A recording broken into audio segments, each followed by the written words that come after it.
छः महीना पहले पर एक ऑपरेशन म्यूल हंट नामથી એક operation Surat cyber police station અને સ્થાનિક પોલીસ સ્ટેશન દ્વારા ચલાવવામાં આવેલા હતા,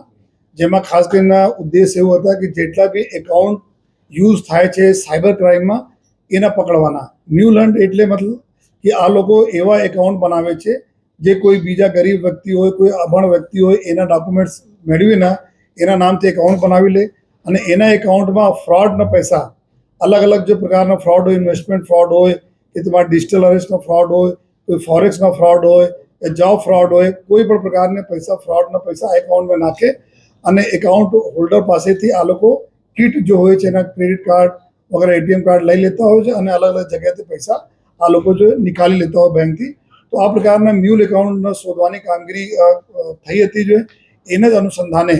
સુરત શહેર પોલીસ દ્વારા છેલ્લા 1 માસથી જો એના પર ફરીથી further mule hunt operation mule hunt 2.0ના નામથી અમે લોકો કાર્યવાહી કરતા હતા. જો જેમાં ખાસ કરીને અમારા જો ઇન્વેસ્ટિગેશનમાં આ રીતે આવ્યા છે, ઘણા બધા આમાં એવા વ્યક્તિઓ હોય છે કે જેના એકાઉન્ટ હોય લેકિન એના ખબર જ નથી હોતા. અમુક વ્યક્તિઓ એવા હોય છે કે આ કમિશન ઉપર એકાઉન્ટ આપે છે. જો ભૂતકાળમાં અમે લોકો અરેસ્ટ પણ કરેલા છીએ આ લોકોને, જેના નોલેજમાં બધા થઈ રહ્યા છે. અમુક એવા હોય છે કે આ લોકો જો એકાઉન્ટ લઈ લે છે લેકિન બીજાને આપે છે, કોઈ લોન અપાઈ દઈશ તમે, તમારા સરકારી લોન મળશે એના હિસાબથી આ લોકો આપી દેતા હોય અને એમાં આ લોકો ફ્રોડ કરતા હોય. તો ઇન્વોલ્વમેન્ટ ખરેખર એકાઉન્ટ હોલ્ડરના છે કે નહીં એના બારેમાં બહુ જરૂરી હોય છે, જેથી જો ખરેખર જો ગુનેગાર છે એને સજા મળે. તો એના ધ્યાનમાં રાખીને જો અમે લોકો જો આ અત્યારે છેલ્લા 2-3 મહિનામાં જો અરજીઓ આપણને મળી છે, આ અરજીઓ પર જો સાયબર ક્રાઇમના નેતૃત્વમાં, સાયબર પોલીસના નેતૃત્વમાં બધા કાર્યવાહી ચાલુ થઈ જોઈએ. એના ધ્યાનમાં રાખીને જો અમે લોકો ભૂતકાળમાં બહુ ગૂંચવણ આમાં તપાસમાં આવે છે, ઘણા બધા એજન્સીઝ એમાં ઇન્વોલ્વ હોય, બેન્કિંગ હોય, અલગ અલગ બેંક હોય, આધાર સે રિલેટેડ મેટર હોય, જો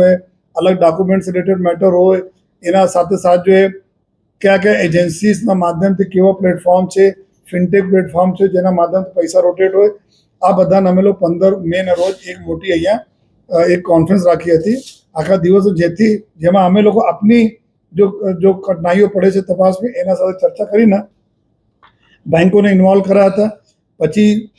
બીજા દિવસે 16 મેના રોજ અહીંયા લગભગ 500 જેટલા પોલીસના જે આ લોકો સાયબરના જોવે છે અલગ અલગ પોલીસ સ્ટેશનમાં, એના અમે લોકો તાલીમ આપી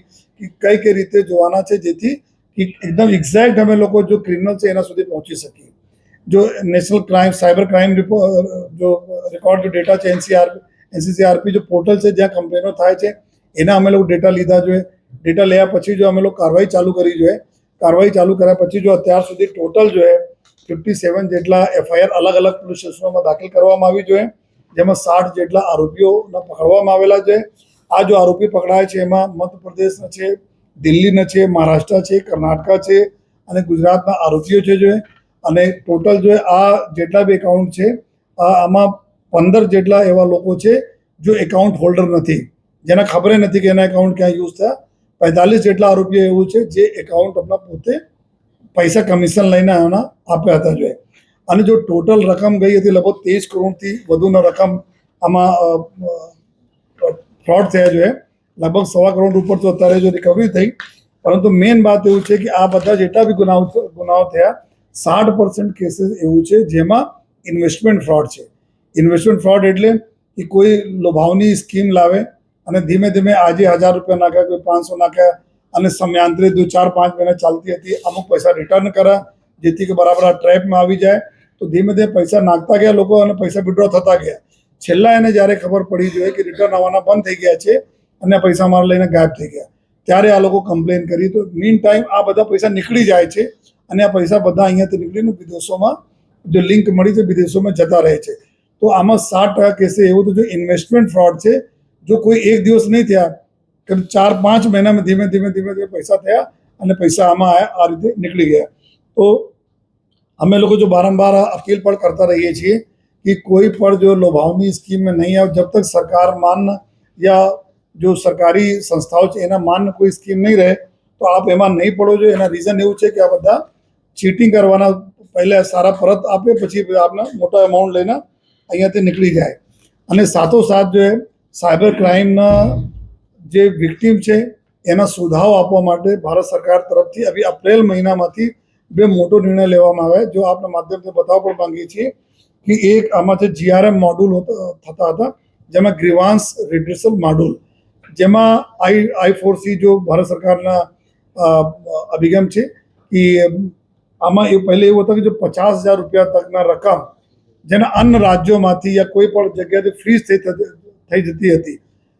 કારણ કે અમુક 100 રૂપિયા 200 રૂપિયા કોઈ ફ્રોડના તમારા એકાઉન્ટમાં આવી જાય અને તમારા એકાઉન્ટ અન્ય રાજ્યોના પોલીસ દ્વારા ફ્રીઝ થઈ જતી હતી તો 50,000 રૂપિયા તકના રકમ હોય તો તમે અહીંયા પોતાના બેંકમાં જઈ શકો છો બેંકમાં તમે ડોક્યુમેન્ટ અગર આપશો જેન્યુઇન ડોક્યુમેન્ટ કે ભાઈ અમારા આ રીતે જેન્યુઇન તમારા આ પૈસા કોઈ લેવા દેવા નથી તો આપને ઇમિડિયેટલી અનફ્રીઝ કરી દેવામાં આવશે આ બેંકને સત્તા આપવામાં આવેલી છે 50,000 રૂપિયા તકના રકમની બીજી જો ભારત સરકાર તરફથી જો સુવિધા આવી જોઈએ જેમાં I4C તરફથી જેમાં MRM છે MRM એવું છે કે money return module refund module money refund મોડ્યુલમાં જો 50,000 રૂપિયા તકની જો પહેલે રકમ થતી હતી અને લોકો તાત્કાલિક 1930 ઉપર જો બ્લોક કરી દેતા હતા પૈસા ફ્રીઝ થઈ જતા હતા પછી સાયબરમાં યા પોલીસમાં અરજી આપતા હતા અને અરજી તપાસ કરીને ડોક્યુમેન્ટ લઈને પોલીસ નામદાર કોર્ટના ઓર્ડર લઈને એના પૈસા પરત કરાવવાની વિધિ કરતી હતી પરંતુ અત્યારે ભારત સરકાર તરફથી જો MRM મોડ્યુલ છે એમાં 50,000 રૂપિયા તકના રકમ છે તો તમે સીધા પોલીસના તમે ડોક્યુમેન્ટ્સ બતાવી દો અને ત્યાંથી તમારા જો પૈસા જો હે પરત આપવા માટે જે અહીંયાથી તમારા ઓર્ડર થઈ જશે સીધા આપ લઈ શકો છો તો કોર્ટ કી પ્રક્રિયામાંથી જો પહેલે જવા પડતી હતી એનાથી બી લોકોને જો હે આરામ થાય જેથી કોર્ટનું ભારણ ઓછો થાય અને તાત્કાલિક પૈસા મળી શકે